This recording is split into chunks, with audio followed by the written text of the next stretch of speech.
Hey Gold Medal family, welcome to Wednesday's video. And today's video is going to be on Poomse stances, which again, it's good to learn and good to practice this even if you're not in the black belt club and you're not learning any of the Poomse yet. Eventually, once you do enough and you really want to show that you want to be a black belt and you get invited into the black belt club and you accept, you'll start learning these stances and forms here. So we're just going to work on some drills on the stances. And the first one we're going to go over, which is very, very crucial and important because we use it in every form. And it's a very, very important one, especially as you become a black belt. And in all the black belt forms, I don't believe there is what's called a walking stance in any of the black belt forms. So the first stance we're going to work on is your front stance, for example, which we all know. 2 big steps forward, 1 step to the side. 1, 2, 1 step to the side. That's the distance here that I want to have on my front stance. Now I keep my body straight and I make sure my shoulders are square, and then I bend the knee, and you guys know the answer to this. How far do you bend your knee? Right, until you can't see your toes if you look down. That's your front stance. Now again, because everybody's height, leg length, foot size, and strides are different, it is going to be a little different for each person, but you have your basic foundation of 2 steps forward, 2 big steps forward, 1 big step to the side, bend the knee so that I can't see my toes. I don't want to turn my body like this. I want to make sure I square it up. So that's something you got to force into doing. And then my back foot and heel, you can see my foot here is slightly turned to the side. If I bring this foot all the way back right next to this foot, watch this here. See how this foot is straight and that one's off to the side a little bit. You have to turn it off to the side a little. So that way it allows you to keep your heel flat or your foot flat, heel on the ground. You don't need to have it like an L. Don't need to have it totally sideways. In fact, that's going to make it hard for you to transition over to the next step, whether it's a kick or a punch or you're going to step into a block and turn if your foot is totally sideways. So you just want it slightly angled. So back to that front stance again. Actually, I'm going to do this one in reverse so you can see it a little better. Right front stance because I'm using my right leg to move forward. 1, 2. See now right here, as I take my step to the side, I'm going to pivot my heel. So that way it's comfortable for my back ankle and my back foot here. 1 big step to the side, and then I bend that front leg so that I don't see my toes. Here's what we're going to work on today. Front stance punch. 1, 2, 3. Position the hands. I got my right arm out in front, left hand on the hip, and a punch. Then bring it back. Position. Get ready for my punch. Front stance. Hup. Position. Hup. So you see the way I did that. I'll do some from the back so you can kind of copy along with me here. And I'll show you the drill. Position, right hand up, left hand on the hip. See how I still got my body square too? I'm not turning to the side at all. Step, hup. Hana, dual, set. Hana, dual, set. Hana, dual, set. Okay, so that would be left hand punch with a right front stance. Now normally we usually will do a cross punch like that, meaning my right leg is in front but I'm punching with the left hand. This way you can punch with some power. The rear side of the body, rear hand, whichever one that is always should always be your power technique, your power punch or kick. Okay, so I'll do a set of 5 with you guys here in both legs, so total of 10, and then you can do the other sets on your own here, which I want you to do 2 more sets of 10 total. So it'll just be 5 on the right side, 5 on the left side. Take a 30-second or a minute break, or rotate with whoever you're practicing with. They can do their set and you can kind of watch them and maybe give them some tips, help them out, let them know if they're bending their knee, they're lifting their heel, stuff like that. Or they're leaning, they're not keeping their body up straight. Or they're kind of rushing it and going too fast. Remember, you want to keep everything stiff. I see people do this a lot in the punch. And this posture in that is very wrong. You may not notice that if you're doing it because you do it so quick as a person. And then you come right back here. So for me, I may not have noticed that I really had poor posture and bowed my head down or nodded my head down during that punch. You don't want to take your eyes off of the target. Okay, here we go. Prepare, Hana, duel, set. Hana, duel, set. There's 2. Hana, duel, set. 3. Hana, duel, set. 4. Last one. Hana, duel, set. Now, I might have done that a little bit faster, a little bit fast for you. That's okay. Again, you're going to pause the video and then do the other sets on your own. This way you can take your time and really develop the muscle memory. Now, for the other side, I want to make sure I'm not going to hit my mic. So let's move this here. Because I always feel like, because it's right there on my belt, I always feel like I'm going to hit it and knock it off and it's going to go flying on me. Hana, duel, set. Hana, duel, set.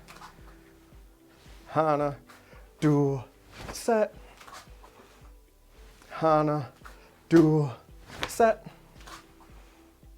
Hana, duel, set. Paro. Aya! Show. Okay, the next one is going to be the back stance. And this one is a little bit tricky for a lot of people in the sense that once they do it, they start getting used to it and they use back stances all the time in the wrong parts of the form because it's an easy one to do and it's pretty comfortable. Okay, so here's your back stance. I'm going over the specifics of the technique. We are going to do a right back stance because that right leg is going to be in front. So I'm going to take my right foot, turn that one to the side. Okay, if you're going to do this mirror image with me, then you would be doing your left side, which is totally fine too. Then I'm going to take 2 steps back with this foot, not this one. 1, 2. 2 normal steps, not big steps like the front stance. Then what I'm going to do here is shift my weight to its back be over my rear leg, like this here. So I lean, and then I'm going to shift it back up, back to the front just a little bit with a slight bend of my front knee. So if you look at me from the side, I'm just kind of straight up. I don't want to just bend and squat down here because then that would give me slightly partial horse sitting stance, which I don't want. It's a back stance. So if you're going to put the percentages in, you want 70% of your weight on your back leg, 30% of your weight on your front leg. The only real way to test that would be to step on 2 scales at the same time, measure out, what your percentages of your weight would be to find out how many pounds on this scale we'd need in that one. So if you have 2 scales, go ahead and do that. Could be a fun project for you to do. So from here, back stance, straight forward. Again, Hana, duel, set, net. This one here is not as much of a bend, so I can still see my foot here. That's okay in a back stance. But I really want to make sure I got weight going towards the back leg here on that front stance. So I'm shifted 70% here, 30% to the front. Now, what we're going to do here is an outer middle block, something very simple for everybody. Outer middle block with the same side. So if I got my right leg in front, that's the hand I'm going to use for my outer middle block. Prepare, turn, step, step, bend, block. Prepare, turn, step, step, bend, block. Now I'm not executing the greatest block here, that's okay. I'm not so focused or worried or concerned on how I'm executing the block, the same as you shouldn't be. You want to make sure the stance, the foundation is key. That's what we're working on here. We're just using a block here to give your arms something to do. But it would you're going to create the habit and the technique of when you start learning full Poomse, you do blocks with all your stances and steps. Okay, here we go. So prepare, hana, duo. Prepare, hana, duo. Prepare, hana, duo. One more. Prepare, hana, duo. I'll do it from the back here so you can get a good visual. I will go to the left on this one. Prepare, hana, duo.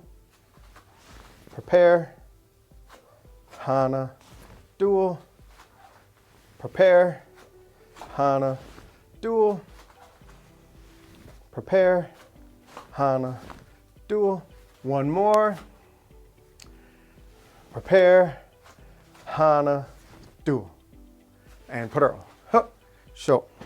Now, one thing as you're doing those drills there that you really want to focus on for yourself is make sure you're only moving the specific leg that I told you to move, that I wanted you to move, not the other one or both of them. So for instance, in the front stance, some people would do this and get into their front stance. Yeah, if I was just gonna make a front stance and take a picture and somebody wanted to take a picture of me like that, I might step into front stance like that way. But for the execution of it, if I'm gonna have to learn to put it in a Poomse, you wouldn't execute it that way. So you don't want to create that habit.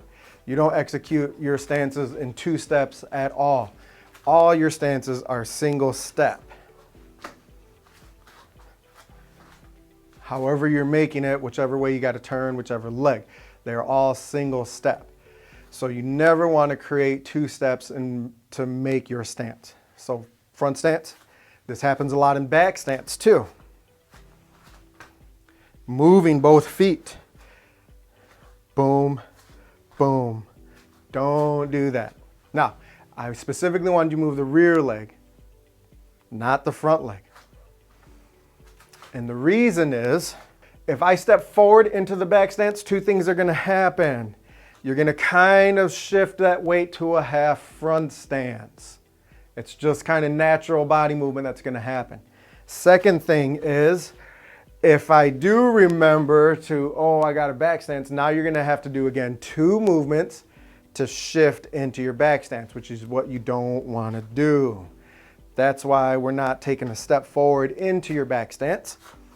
We are taking a step back into the back stance. It's going to be much easier for you to develop that habit that way, because you already have the weight shifting in the proper direction. The other one is the reverse. So here's what you're going to do for that one, which we just did there. Together, hana, duo, set, net. Now you notice as you get going, you're probably going to make it a little bit wider and bigger than your normal, like I said, 2 steps forward, turn the foot, bend the knee, shift the weight, right? That is okay. You want it to be a little bit wider than that specific of 1, 2, turn, bend, shift the weight back. You want it to be a little wider than that, because that is going to help you develop a strong foundation for a really good back stance, especially when you start doing back stances forward, as in Tega chill jump. You're going to take steps forward into those back stances. And it's going to help you so that you always make sure you do back stance, not the other stances. So you're going to do 2 sets of right side, 2 sets of left side for both of those. We're only going to focus on front stance and back stance today. Those are the 2 most important. On another video, we'll go over your cat stance, T stance, crane stances, different stuff like that. But these are the 2 stances that are going to be in every form, from your white belt form all the way up to choreo, and then choreo and beyond. Have almost every form has these 2 stances in them. Almost, not all of them.